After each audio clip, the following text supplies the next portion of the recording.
টিস্যুর রোলটা দিয়ে পার্টি পপার্স বানাবো। তো এটা আমি পিন্টারেস্ট থেকে দেখেছিলাম। আর এখানে আমি একটা বেলুন নিয়ে নিয়েছি। আমার কাছে কোনো বেলুন ছিল না, তো এই জন্য আমি আমার বোন থেকে বেলুনটা নিয়ে নিয়েছি।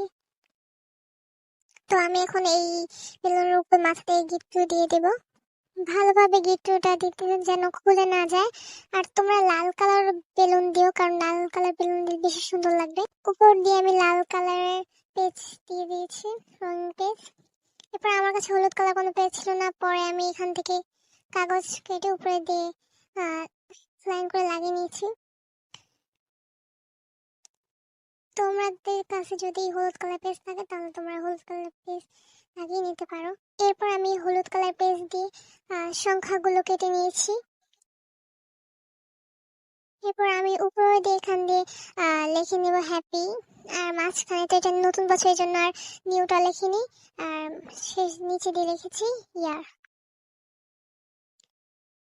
তো আমি এখন পুরানো যে কাগজগুলো আছে, মানে যেগুলো কাটার পর ছিল, সেগুলো আমি ভালো মতো কুচি কুচি করে নিয়ে নিব। This is final.